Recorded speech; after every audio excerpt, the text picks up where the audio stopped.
The Day I Fought Beside Humans and Learned What Terror Really Is, Part 2. 6 hours of travel were the longest of Veltha's life. The crew worked in tense silence, preparing the ship for whatever waited ahead. Medical supplies were organized. Emergency shelters were checked. The few weapons they had were powered up and tested. Everyone moved like they were walking through a bad dream. Commander Yuna spent most of the journey in her quarters. When she came out, she had changed into something Veltha had never seen before. It was a uniform of some kind, but heavier and darker than her normal clothes. She wore thick boots and had a strange device strapped to her hip. Veltha realized with a shock that it was a weapon. A human sidearm. "Commander," he asked carefully, "what is that you are wearing?" Yuna looked down at herself, then back at him. "Combat gear," she said. "Standard issue for Earth military. You served in a military?" "All humans do. 2 years minimum service." She checked something on her wrist. "Most of us serve longer." Veltha didn't know what to say. The Khazari had no military. Neither did most Union species. The idea of training citizens to fight seemed barbaric and unnecessary. What kind of species needed soldiers when the galaxy was at peace? The ship dropped out of faster-than-light travel near Veth Colony. The moment they arrived, every alarm on the bridge started screaming. Veltha stared at the main screen. His forehands gripped his console so hard that his crystal fingers cracked. He had never seen anything like what was displayed before him. Veth Colony had been a beautiful world. Green forests, blue oceans, cities that sparkled under twin suns. Now it was burning. Great scars of fire spread across the continents. The orbital stations that had circled the planet were broken into millions of pieces, drifting in clouds of debris. And hanging in orbit, 3 massive ships continued their destruction. The ships were wrong. That was the only word Veltha's mind could find. They were organic, made of something that looked like black flesh and bone. They pulsed like living hearts. Their surfaces were covered with openings that might have been mouths or eyes or weapons. Looking at them made Veltha feel sick in a way he couldn't explain. "What are those things?" Someone whispered. "Unknown," the sensor officer reported. Her voice was barely steady. "Not in any Union database. Their technology, I've never seen anything like it. It's not mechanical. It's grown. Life signs on the planet?" Yuna asked. "Scattered. Mostly in the northern regions. Maybe 2,000 survivors hiding in underground bunkers." The officer paused. The rest are gone. Millions of people, gone." The bridge fell silent. Veltha felt his mind struggling to understand the numbers. Millions of people, killed in a matter of hours, by creatures that no one had ever seen before. "They're not taking resources," the science officer said quietly.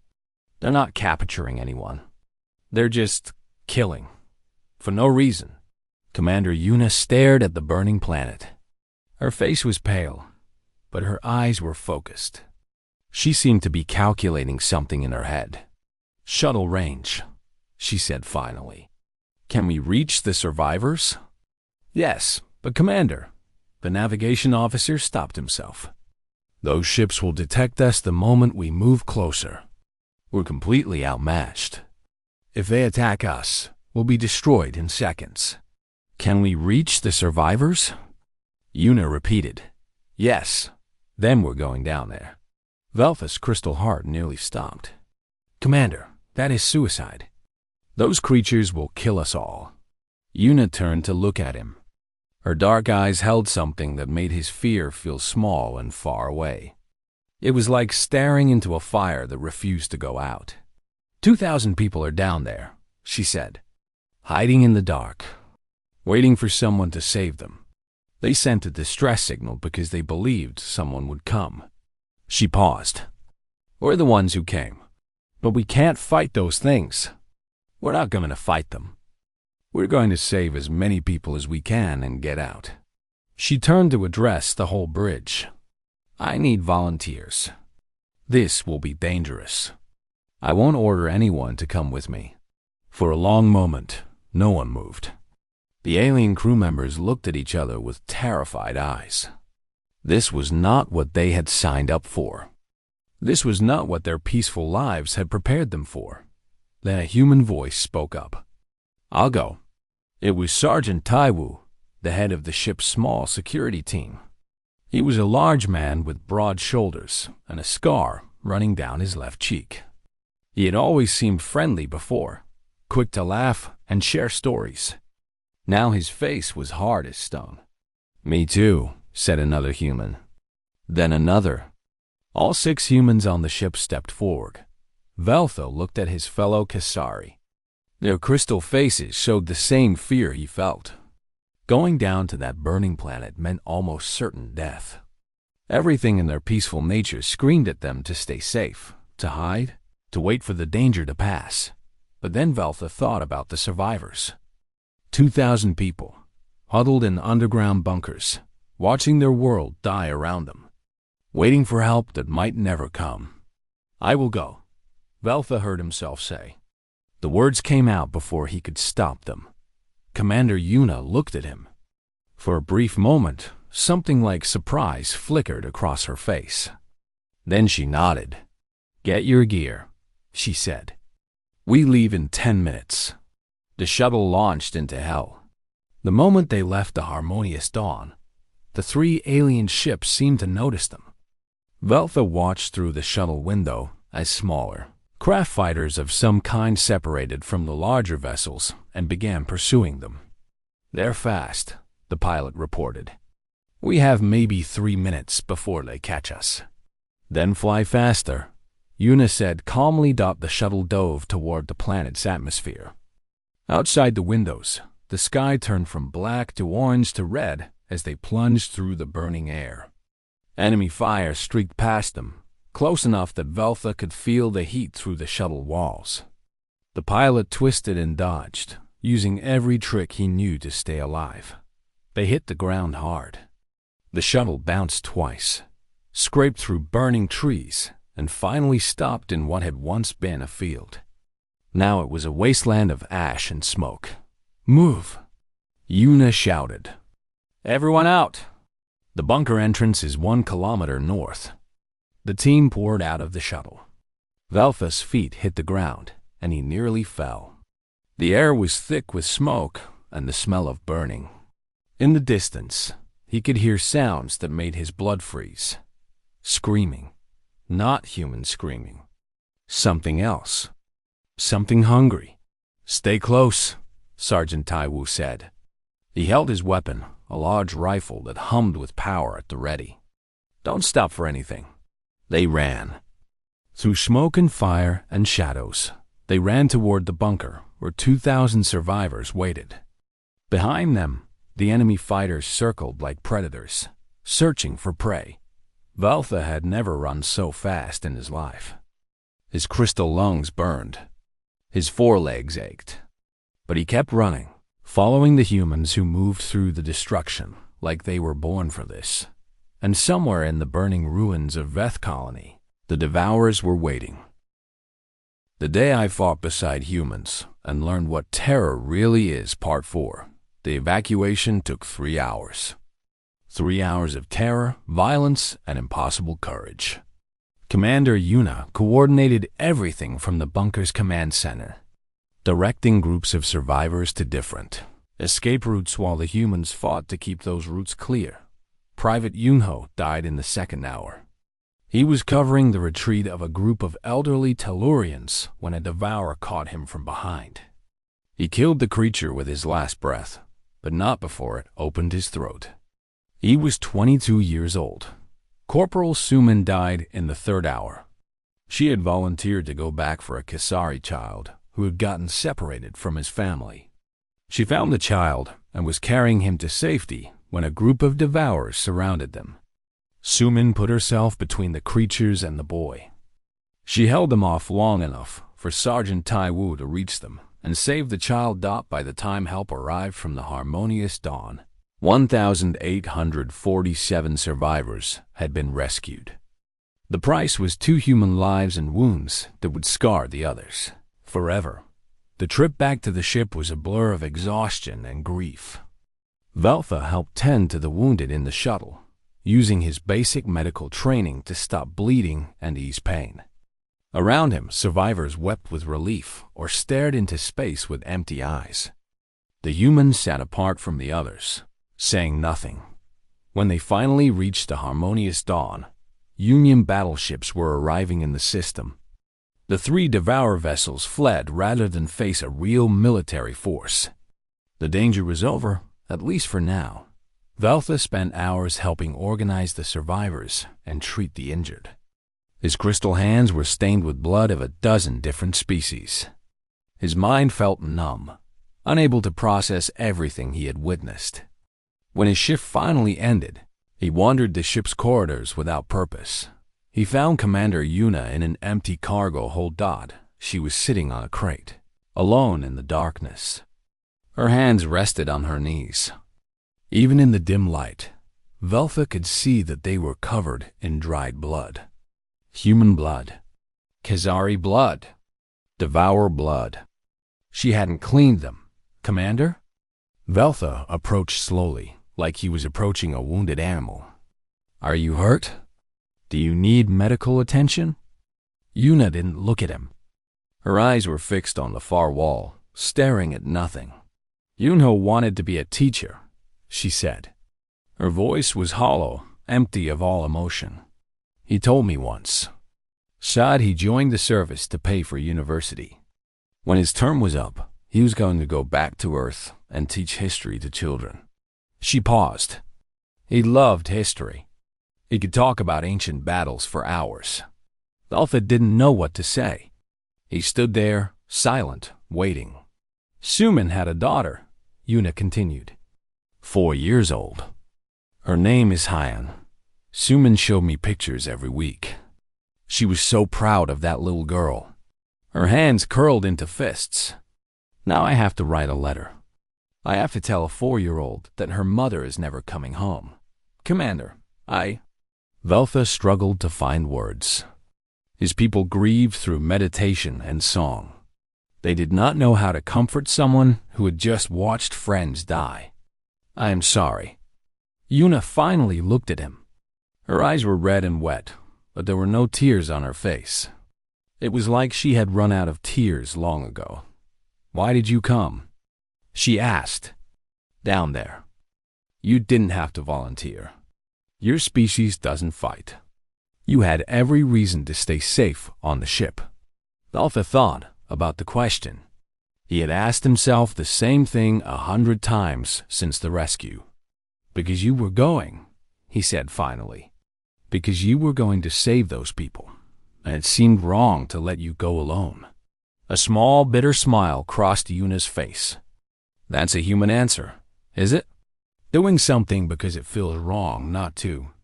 Risking your life for strangers. That's how humans think. She looked back at her bloody hands. Most species don't understand it. They think we're crazy, or stupid, or both. I thought so too, Veltha admitted. Before today, I thought humans were strange creatures who took unnecessary risks and didn't know how to be careful. He paused. I was wrong. Yuna said nothing. Can I ask you something, Commander? Go ahead. Veltha chose his words carefully. Why did you go down there? You could have waited for the military ships. You could have followed protocol and stayed safe. No one would have blamed you. Because they needed help, Yuna said simply. Because we could. But the risk, there's always risk. She stood up from the crate, and Veltha saw something shift in her posture. The grief didn't disappear, but something else rose alongside it. Something harder and sharper, like a blade being drawn from its cover. The Devourers think they're predators. They think the galaxy is theirs to eat, because no one has ever stopped them. Her hands uncurled, then curled again into tighter fists. We're going to teach them differently. Veltha felt a strange sensation run through his crystal spine. It wasn't fear, not exactly. It was something else, something that resonated with a part of him he didn't know existed. What is that? He asked quietly. That thing in your voice. That thing in your eyes. I don't have a word for it. Yuna's lips pulled back from her teeth. It wasn't a smile. It was something older and more dangerous. Something that went back to when humans were small and weak and hunted on a dangerous planet. Rage, she said. It's called rage. Rage? The burning in your chest when something you love is threatened. The heat in your blood when you see evil and know you have to stop it. The part of you that says no more when the darkness tries to take everything. She met his eyes. Humans have always known rage. It's kept us alive for 1,000,000 years. Veltha tried to understand. His people had no word for this feeling. The Khazari language had terms for sadness, for disappointment, for gentle frustration. But nothing like what Yuna was describing. Isn't it dangerous? He asked. To feel such things? Of course it's dangerous. Rage can destroy you if you let it control you. But it can also save you. Yuna walked past him toward the cargo hold's exit. It can save everyone you care about if you point it in the right direction. She stopped at the door and looked back at him. The Devourers killed millions of people today. Innocent people who never hurt anyone. They did it for fun because they could, because no one had ever stopped them. Her voice was quiet, but it burned with something that made Veltha's crystal blood run cold. That was a mistake. The worst mistake they've ever made. What are you going to do?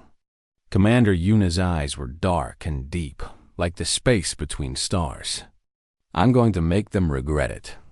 Every single one of them. For as long as it takes. She walked out of the cargo hold, leaving Veltha alone in the darkness. He stood there for a long time, thinking about what he had witnessed, thinking about humans and their strange, terrible emotions, thinking about rage and what it meant.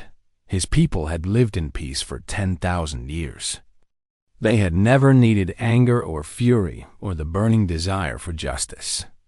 They had never faced anything that required such feelings, but the galaxy had changed. Creatures from the darkness had come, and they brought death with them. The old ways of peace and meditation would not stop them. Veltha looked down at his 4 crystal hands. They had never held a weapon. They had never struck another being in anger. They had never known violence. But as he stood in that dark cargo hold, he felt something stirring in his chest. Something small and hot and new. He didn't have a name for it yet, but he thought it might be the beginning of rage. The Day I Fought Beside Humans and Learned What Terror Really Is, Part 5. The war lasted 3 years. 3 years of blood and fire and death. 3 years that changed the galaxy forever. When the Devourers first attacked, the Galactic Union was not ready. They had lived in peace for so long that they had forgotten how to fight. Their military was small and untrained. Their weapons were weak and outdated.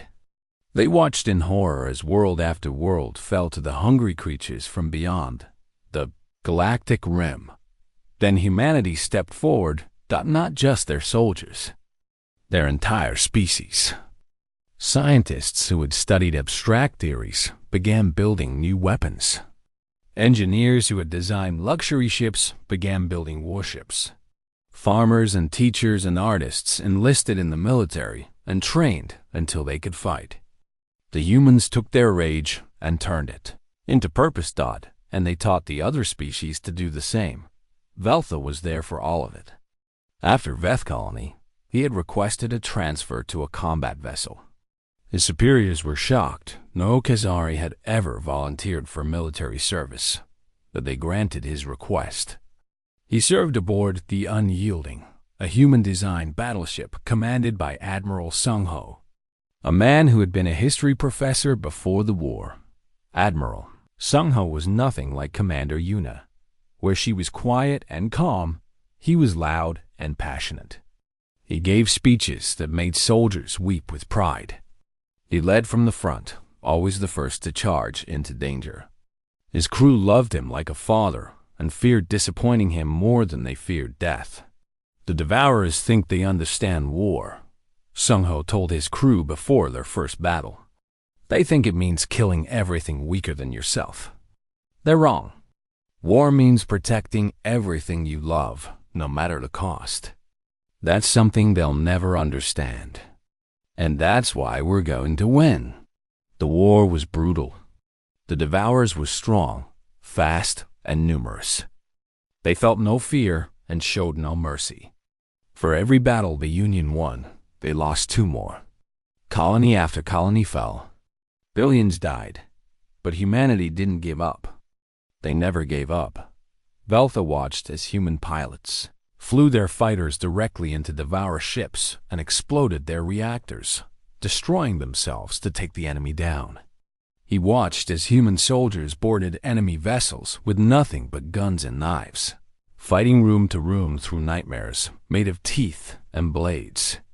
He watched as human commanders sacrificed their own ships to save civilian transports, dying so that strangers might live.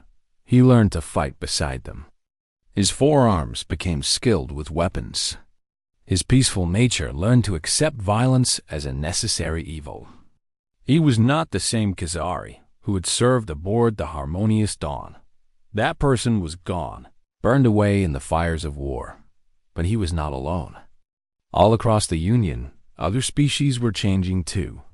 The Tellurians, who had been scholars and philosophers, became strategists and tacticians. The Morthic, who had been artists and musicians, became engineers and builders. Even the other Kasari, the most peaceful of all species, began to stand up and fight. Humanity showed them how. The final battle came at Keth's Gate, a narrow passage of space that led to the Union's core worlds. If the Devourers broke through, they would have access to 100 populated planets. Billions more would die. The Union fleet gathered to stop them. 5,000 ships from 12 species, united by 3 years of shared suffering. Across from them, the Devourer Armada stretched across the stars like a dark tide. 10,000 vessels, uncountable soldiers, more than triple the Union's strength. Admiral Sung-ho stood on the bridge of the Unyielding, looking at the enemy fleet on the main screen. His face was calm, almost peaceful. He had a bandage wrapped around his head from a wound he had received in an earlier skirmish, but he had refused to leave his post. "They outnumber us," someone said. "We can't win this." "We don't have to win," Sung-ho replied. "We just have to not lose. We hold this line until every civilian ship has evacuated. We buy time with our lives. That's the mission." Veltha stood at his tactical station, his 4 hands ready on the controls. Around him, humans and aliens worked side by side, unified in their determination to protect their homes. "For the Union," Sung-ho said softly. Then, louder, "For everyone we've lost, and everyone we're fighting for. All ships, attack." The battle was chaos. Fire and death and screaming and the endless noise of weapons and explosions. Ships broke apart. Bodies floated in the void. The darkness of space lit up with the light of 1,000 dying vessels. Veltha fired his weapons until his console overheated. He directed his tactical teams until his voice went hoarse. He watched friends die, human friends, Kasari friends, friends from a dozen species who had learned to fight together. The Unyielding took hit after hit. Its hull cracked. Its systems failed. But it kept fighting, kept pushing deeper into the enemy lines. "Their flagship," Admiral Sung-ho said, pointing at the largest Devourer vessel. "If we take it down, the others might break formation." "We don't have the firepower," the weapons officer reported. "Our main guns are damaged." Sung-ho nodded slowly. Then he turned to his helmsman. "Ram them." Silence fell over the bridge. Everyone understood what that order meant. "Sir?" The helmsman whispered. "All non-essential personnel to the escape pods. Everyone else, hold your stations. We're gonna ram their flagship." Sung-Ho smiled a real smile, warm and almost gentle. "It's been an honor serving with all of you." The Unyielding turned toward the massive Devourer flagship. Its engines roared as they pushed to maximum power. Enemy fire tore at its hull, but it kept coming. It was a broken, dying ship crewed by broken, dying soldiers, and it flew straight into the heart of the enemy fleet like a spear. Veltha stayed at his station.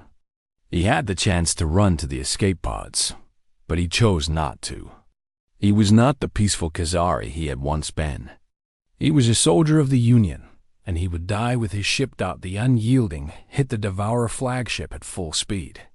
The impact tore both vessels apart. Fire bloomed in the darkness. Debris scattered across the battlefield. And somehow, impossibly, Veltha survived. He woke up floating in space, protected by an emergency suit that had deployed automatically when the hull breached.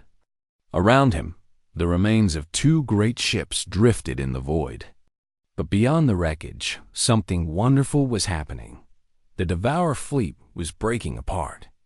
Without their flagship, without their central command, the enemy ships began to flee. They scattered in all directions, running from the battle they had expected to win easily, and the Union ships followed them, not to chase, not to destroy, just to make sure they kept running, to show them that there was no safety, no hiding place, no dark corner of the galaxy where they could escape what they had started. Veltha floated in the void, watching the Devourers flee. His crystal blood felt strange warm in a way it had never been before. He realized he was laughing and crying at the same time, watching the creatures who had killed billions finally learning what it meant to be hunted. Hours later, a rescue ship found him. They brought him aboard, treated his wounds, and told him the news. The Union had won. The Devourers were retreating across the entire galaxy, broadcasting warnings to their own kind. Do not return. Do not return. The soft ones are not prey. The soft ones are death. Veltha returned to his homeworld after the war. He was different, changed in ways that his fellow Khazari couldn't understand. He had seen things, done things, that his peaceful species had never imagined possible. But he was proud. Proud of what he had become. Proud of what the Union had become. On quiet nights, he would look up at the stars and think about the humans who had taught him to fight. He thought about Commander Yuna, who had walked into hell to save strangers. He thought about Private Narray, who had beaten a monster to death with her bare hands. He thought about Admiral Sung-Ho, who smiled as he gave the order to ram the enemy flagship. He thought about what he had learned from them. The Devourers had come to the galaxy, believing they were the ultimate predators. They had killed millions, burned worlds, spread terror wherever they went. They thought they understood fear. They thought terror was something they created and used against weaker creatures. They were wrong. Terror was not what the Devourers did to their victims. Terror was what they felt when humanity stood up and refused to break.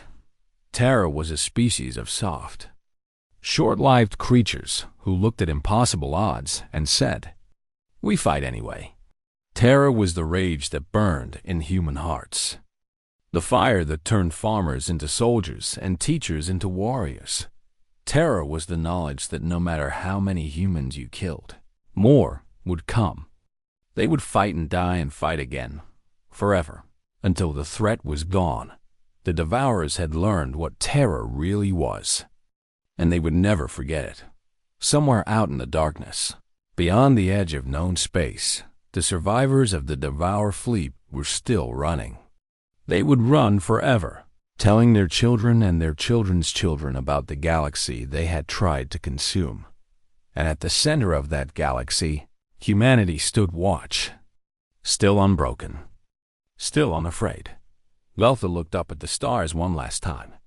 Then he went inside to teach his children about the war, about courage and sacrifice and rage, about the humans who had saved the galaxy dot, and about the day he had learned what terror really was. They played combat footage to intimidate her. She yawned, said, "Oh, that's from my first tour." The chamber remained silent after Yuna finished speaking. The screens still displayed her service record, the long list of battles and campaigns scrolling slowly across the display. The Velith officers stood frozen along the walls, their eyes moving between their high commander and the small human woman who had just insulted everything they believed in. Vorth had not moved. He stood in the center of the room like a dark statue, his four arms hanging at his sides, his expression unreadable. For 200 years, he had watched species tremble before the power of the Dominion. He had seen leaders weep, warriors surrender, entire civilizations collapse under the weight of fear. He had never seen anyone respond the way this human had responded. Finally, he spoke. "You show me records," he said, his voice low and dangerous. "You show me lists of battles and awards. But records can be false. Claims can be exaggerated. Your species is young in this galaxy. Perhaps you do not understand the difference between real war and the small conflicts you fight among yourselves." Yuna nodded slowly. "That is a fair point. Records can lie." She looked at Taiho. "Lieutenant, please remove your jacket." Taiho hesitated for only a moment. Then he removed his formal jacket and rolled up the sleeve of his shirt. His left arm was covered in scars, long pale lines that ran from his wrist to his elbow. Some of the scars were thin, from blades. Others were thick and rough, from burns. "Kepler's Reach," Taiho said quietly. "Day 7. We ran out of medical supplies. I was injured by an explosive device. The commander treated my wounds herself with a heated knife and strips of cloth torn from her own uniform." Yuna did not look at the scars. She had seen them before. She had made some of them. "Show them your back," she said. Taiho turned around and lifted his shirt. His back was a map of violence. Scars crossed over each other in patterns that told stories of battles survived. One long scar ran from his shoulder to his hip, the mark of a blade that had nearly cut him in half. "That one was from Raxes," Yuna said, pointing. "The enemy soldier got behind our lines. Taiho killed him, but not before taking that wound. He continued fighting for 6 more hours before he allowed anyone to treat him." Vorth studied the scars with new interest. Around the room, the Velith officers leaned forward slightly. Scars were a language they understood. Scars were proof. Yuna stepped forward. "You want to know if humans understand real war? Let me tell you about Kepler's Reach." She began to speak, and her voice filled the chamber. 3 years ago, a hostile species invaded one of our colony systems. They came with a fleet of 500 ships. We had 32. They landed ground forces numbering over 100,000. We had 8,000 defenders on the planet. She paused. Standard military doctrine says that defenders need a 3-to-1 advantage to hold a position. We had the opposite. We were outnumbered 12-to-1. The screens changed, showing images from the battle. Not propaganda footage designed to intimidate, but real combat recordings. Shaky camera views from helmet cameras. Distant explosions lighting up a night sky. Soldiers running through smoke and fire. "The enemy expected us to surrender," Yuna continued. "They sent us a message offering terms. We sent back a message containing one word. No." Vorth made a small sound. It might have been surprise. It might have been disbelief. "They attacked at dawn on the first day. They hit our main defensive line with everything they had. Artillery, airstrikes, ground assault. By noon, they had broken through in 3 places. By evening, we had pushed them back and sealed the gaps. We lost 2,000 soldiers that day. They lost 8,000. The footage showed the aftermath. Bodies scattered across a battlefield. Burning vehicles. Wounded soldiers being carried to medical stations that were already overflowing. On the second day, they tried a different approach. They bypassed our main line and attacked our supply depots. They thought if they cut our supplies, we would have to surrender. They did not understand that human soldiers can fight without supplies. We can fight hungry. We can fight tired. We can fight with broken weapons and empty ammunition pouches. We do not stop fighting because things become difficult. Yuna's voice remained calm, but there was something underneath it now. Something cold and hard. By day 4, I was assigned to hold a mountain pass. It was the only route the enemy could use to reach our command center. If they took that pass, the battle was over. I was given 40 soldiers. The enemy sent 2,000. She looked directly at Varth. We held that pass for 9 days. The screen showed images of the mountain. It was a harsh place, all rock and ice and wind. The pass itself was narrow, barely wide enough for 2 vehicles to travel side by side. It was the perfect defensive position if you had enough troops to defend it. 40 was not enough. On day 1, they attacked with infantry. We killed them from the high ground. On day 2, they brought vehicles. We destroyed them with explosives we had planted the night before. On day 3, we ran out of ammunition. We started using captured enemy weapons. On day 4, we ran out of those too. Yuna's voice did not waver. We fought with knives. We fought with rocks. We pushed enemy soldiers off cliffs with our bare hands. At night, we snuck into their camps and killed them while they slept. We were not soldiers anymore. We were something else. Something that would not die no matter how many times they tried to kill us. The footage showed glimpses of this fighting. Close combat in narrow spaces. Soldiers covered in blood, their faces twisted with exhaustion and determination. A young woman with short black hair leading a charge with nothing but a combat knife in her hand. On day 5, we ran out of food. On day 6, we lost communication with command. We did not know if anyone was coming to help us. We did not know if the rest of the battle was won or lost. All we knew was that we had to hold the pass. She was silent for a moment. On day 7, I lost half my remaining soldiers. 20 people I had trained with, fought with, laughed with. Gone in a single day. That night, the enemy sent us a message. They offered to let us retreat. They said they respected our courage. They promised we would be treated with honor if we surrendered. Yuna smiled, but it was not a pleasant smile. I sent back their messenger with a message of my own. I told them that if they wanted the pass, they would have to climb over our dead bodies to take it. And even then, we would find a way to keep fighting. Varth was completely still now. His forearms were pressed tight against his sides. His eyes had not left Yuna's face. On day 9, reinforcements finally arrived. They found 23 of us still alive, still holding the line. The enemy had lost over 1,700 soldiers trying to take that pass. She stepped closer to Varth. You asked if humans understand real war. We do not just understand it. We live inside it. We are born into it. Every generation of humans has known war. Every culture, every nation, every tribe. We have been practicing for 10,000 years. And we have gotten very, very good at it. Varth finally spoke. His voice was quiet, almost soft.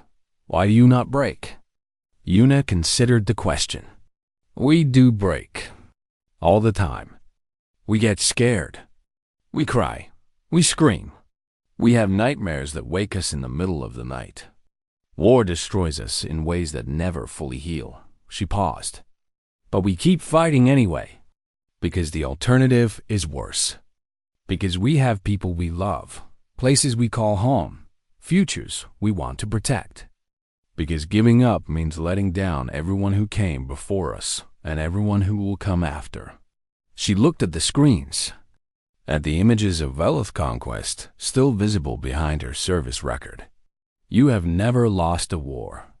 You have never been broken and rebuilt. You have never learned what it means to keep fighting when everything says you should stop. She met his eyes again. That is not strength, High Commander. That is inexperience. Vorath said nothing, but for the first time, something in his expression changed. It was small, almost invisible. It looked like doubt.